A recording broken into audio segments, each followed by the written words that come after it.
Welcome back to the Universalis podcast. I am Martin Kochański, the creator of Universalis, and in this episode I'll be looking at the highlights of the week ahead, starting with Sunday the 21st of September. I'm actually going to start with the 21st this week, but not in the sense you'd think. I know it's a Sunday, but it's also the feast of St. Matthew. I missed St. Matthew out last year because I was too busy with Cyprian and so on, and I don't want to wait until Monday the 21st of September 2026 to talk about Matthew, so I will focus on him now. You won't see Matthew in the liturgical parts of Universalis, obviously, because the Sunday takes over, but there's still a painting of him in the About Today page, and the spiritual reading page has a piece by the Venerable Bede about Christ's calling of Matthew. They are both worth a look. St. Matthew wrote the first Gospel. If you wanted to make a paradox out of it, you could say the Gospels are important because they are unimportant. What I mean is this.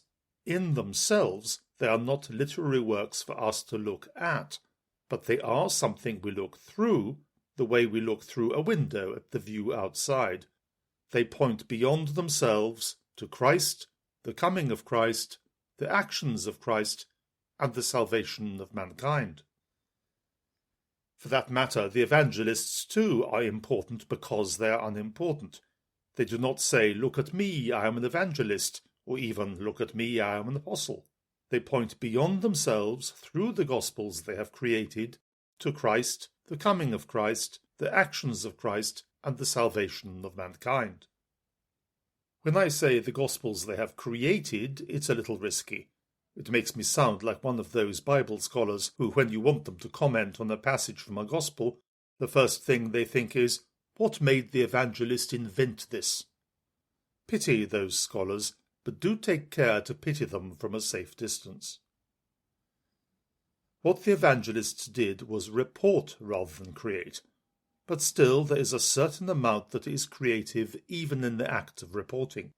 They had to explain to people in a way that people could understand, and they certainly had to select.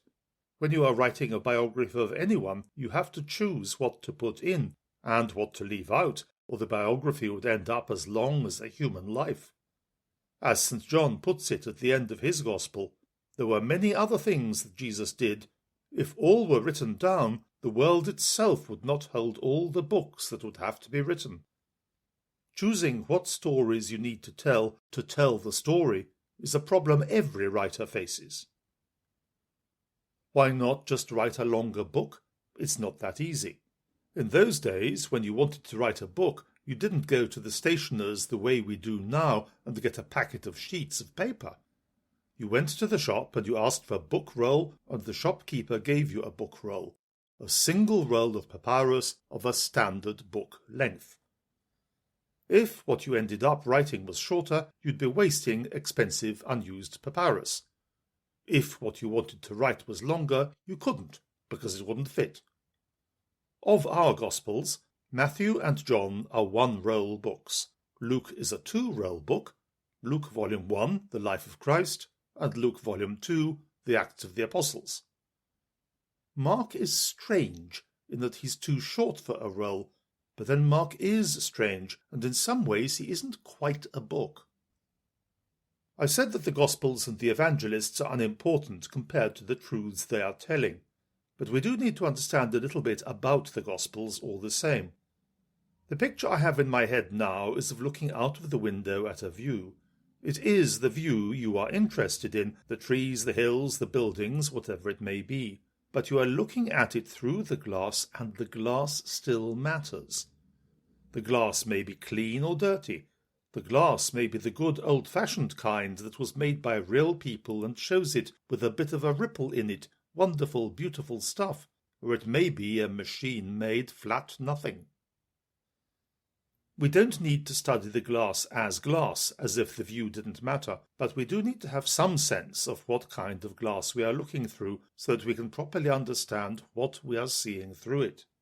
For instance, from the earliest times we've known that St. John's Gospel is different from the others. It is the final Gospel, just as St. John is the final Apostle. So it reflects, it summarizes, it tries to understand much more than it tries to narrate. As for the other three Gospels, Matthew, Mark, and Luke, there's a little bit of a puzzle here because they all seem to be doing the same thing, telling the story, the teaching, the miracles, the passion, the atonement. Why have three? Matthew's is definitely the senior Gospel. In the very earliest years, his was the only Gospel. All the other evangelists had some knowledge of Matthew when they wrote their own Gospels. Even St. Paul, when he refers to a Gospel theme, has the wording of St. Matthew's Gospel in his mind. Matthew's is the Jewish Gospel. Christianity had to start somewhere. It started in the world of God's chosen people, the Jews. It started from who they were and took them to who they were to become. We know that, tragically, many of them did not follow that path, but there were many who did. Here's an image from natural history. You can think of the Jews becoming Christians as a kind of metamorphosis. Judaism was a tadpole, it needed to become a frog. Metamorphosis is a pretty alarming prospect for a tadpole. I have gills to breathe with, you want me to lose them. I have a tail to swim with, you want me to lose that. You want me to climb out onto dry land where I don't belong and run around on funny new things called legs and to breathe air instead of water. I'd much rather stay how I am, thank you very much. St. Matthew's Gospel, then, is the Gospel to the tadpoles. It breathes reassurance from the outset, the reassurance that comes from continuity.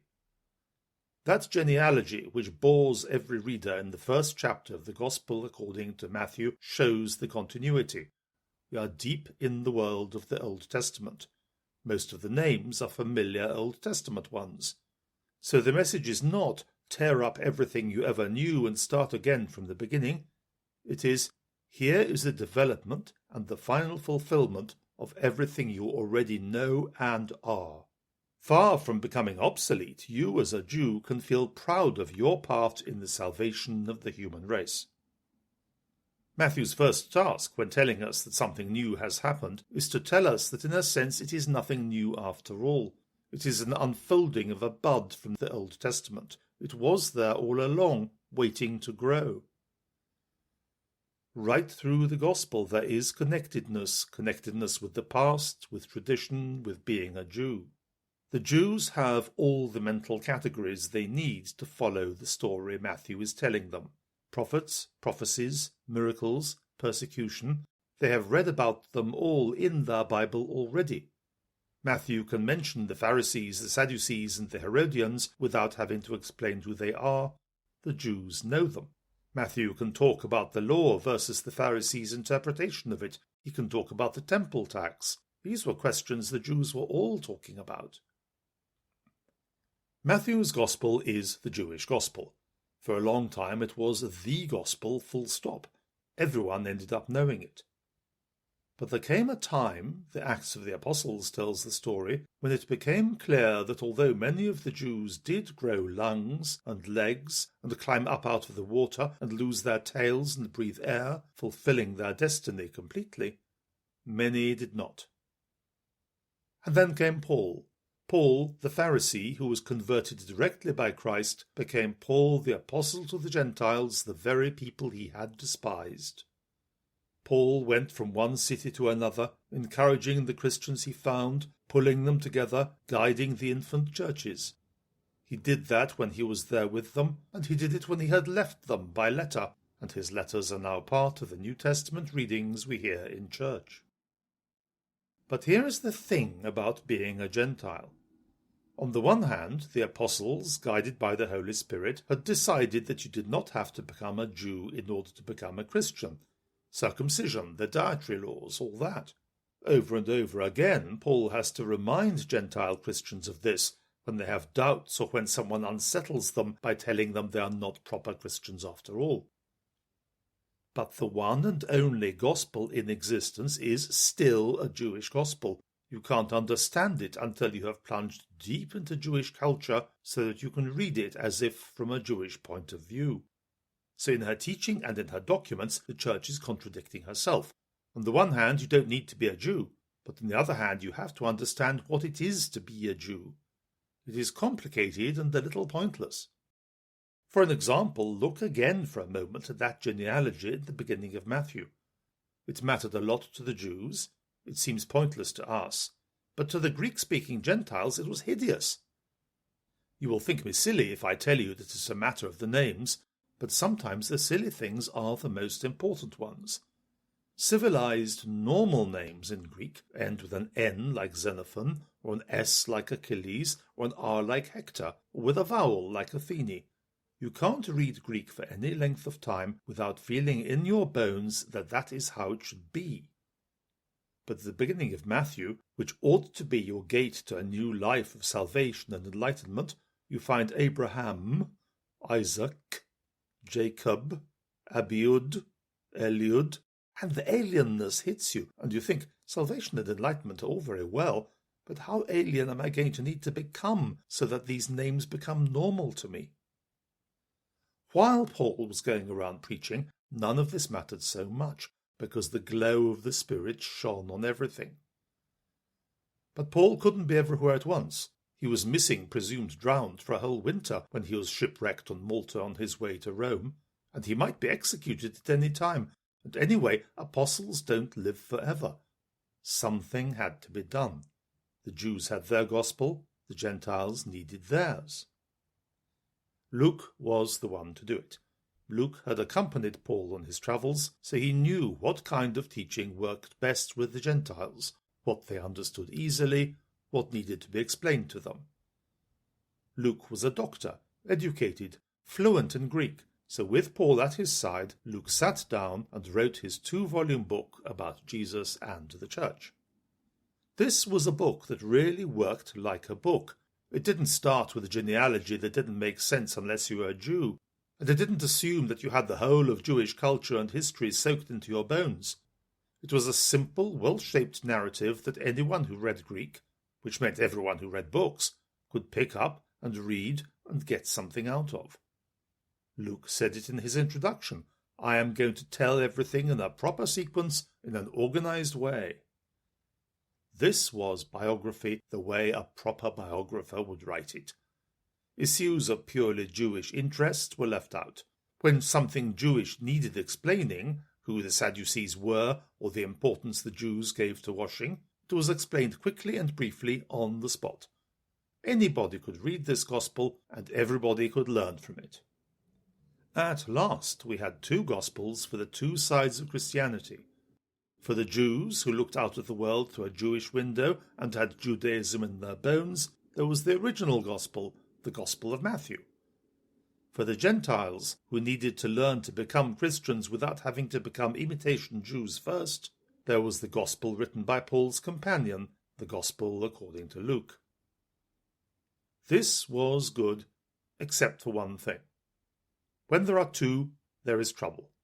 However much we say, here are 2 windows through which you can see the truth, people are going to ask, which window is best? If, for instance, Luke leaves out the feeding of the 4,000 because he hasn't got room for it, some people will say, Luke's gospel is incomplete, while others will say, Luke doesn't include the story because it didn't happen. People, even if they are Christians, love being right, especially if it puts someone else in the wrong. Look at the factions the Corinthians had, which Paul complains about so much. I am for Paul, I am for Apollos, and so on. Something had to be done, and done quickly, while the apostles were still around to sort out the mess. Paul was in Rome. Peter either came to Rome or was already there, and with him was his follower Mark. Peter did not settle the question by writing a definitive gospel of his own. If he had, it wouldn't have settled anything. 2 + 1 does not equal 1, it equals 3. We would simply have had 3 gospel factions instead of 2. I am for Matthew, I am for Luke, I am for Peter. Looking back in history, we can see that Peter never sorted anything out by doing. He sorted it out by being. When there was all that fuss decades before about dietary laws, about whether Gentile converts had to avoid seafood and pork, everyone knew it would be all right when Peter came, but not because Peter would make some sort of judicial decision. Only that once Peter was there, the rock, the massive foundation, suddenly all the questions that had seemed so important and so insoluble would become simple and straightforward and solve themselves. Now, in Rome, it happened again. The picture is this. The Gospels were read while Peter was there. Actually, the Greek in the Gospel is so much somebody's second language that quite possibly Peter read it himself. The parts of the Gospels of Matthew and Luke which were read were mostly those where Peter had been present, so he could be authoritative about what happened. If anyone had got anything wrong in the Gospel, Peter could correct it. If there were little details that Peter could add to a story, adding a bit of life to it, having been on the spot, Peter would be able to add them. As for which Gospel to take, the principle was this. Painstaking scholars have worked it out. First, one Gospel would be read, either Matthew's or Luke's, and at some point either a story came that wasn't all that important and could be skipped, or the other Gospel, either Luke's or Matthew's, had a story of its own that needed putting in just there. So then the reader would switch from one scroll to the other and carry on with the new Gospel, until a point came where he needed to switch back again. It sounds complicated, but it isn't really. It's a bit like the stitching of a seam when first one thread and then the other thread is on top. Together the threads make a strong seam. That is what the audience saw and heard at those meetings when Peter was present. The sewing of a firm seam, uniting the two Gospels together so that the forces of history and politics could never tear them apart. Of course, notes would be taken. Shorthand writing was a recognized skill in Rome. Then, in due course, transcripts could be made of what had been read and what had been said. Transcripts are more spontaneous and colloquial than when someone deliberately sits down and writes a book, and indeed the language of Mark is exactly that, spontaneous, colloquial, and not always very correct. Peter didn't say to Mark, transcribe and publish, but he didn't say don't either. He wasn't interested either way. It wasn't his job to be interested. A rock is a foundation, after all. A rock is not a builder. St. Mark's Gospel was published after Peter's death, because once people didn't have Peter anymore, they wanted a way of keeping in touch with him, and this was it. This is why St. Mark's Gospel is so different from the others. It is not written, it is spoken. It is lively and spontaneous for that reason.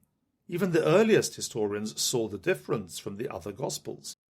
They talked about Matthew as the author of his Gospel, Luke as the author of his Gospel, but Mark was only described as reporting what we call the Gospel according to Mark. Because, first of all, the speaker was actually Peter, not Mark, and second, Peter himself wasn't composing yet another Gospel, he was just stitching two Gospels together so that they could never be separated. The story I have told is what every sensible person has believed from the time church history began to be written, through the 4th century historian Eusebius, through St. Augustine of Hippo, who thought and wrote thoroughly about almost everything, very nearly up to the present day. Nearly, but not quite.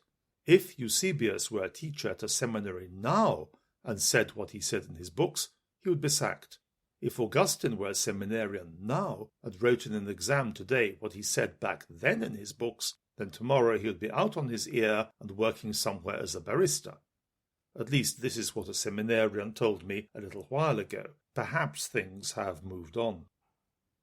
All this is because in the 19th century a mad fashion came in for believing that just as Darwin made us all be descended from a simple primeval blob, so the rule must be that St. Mark's Gospel, because it was the simplest, must have been the first.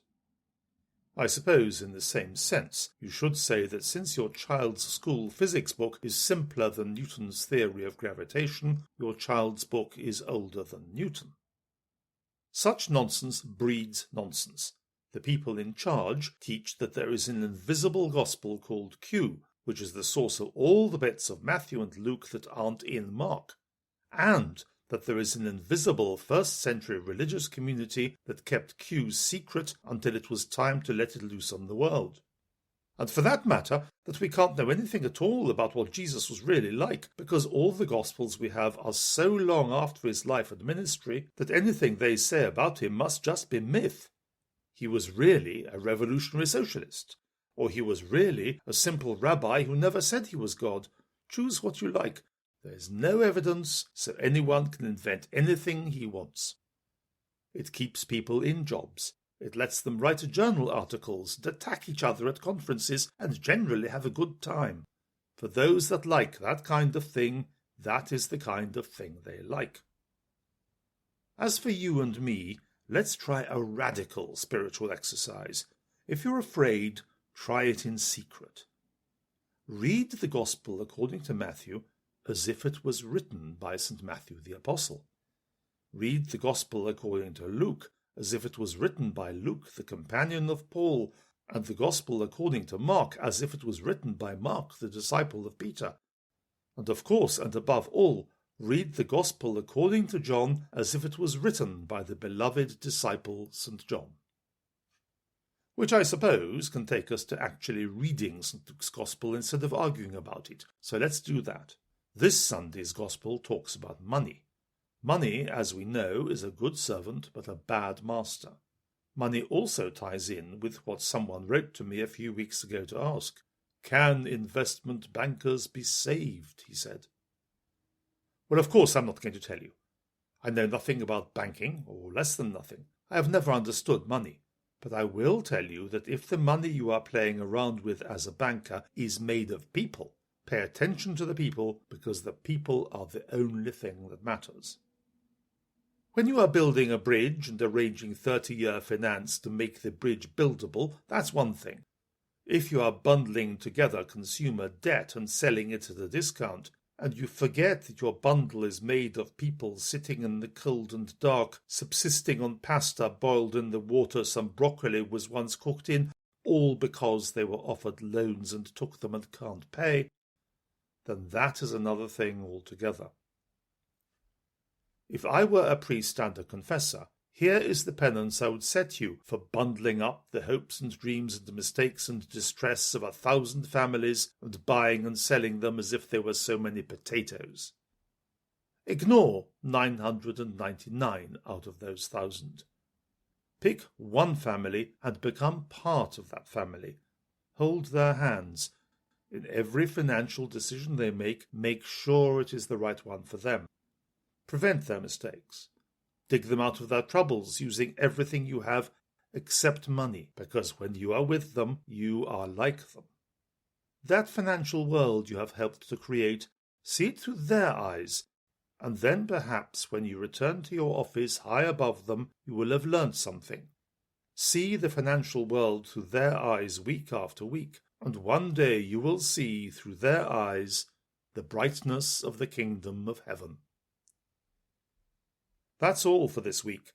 If you'd like to write to us about anything, send an email to universalis@universalis.com. We look forward to hearing from you. Have a good week in every sense, and let's pray for one another.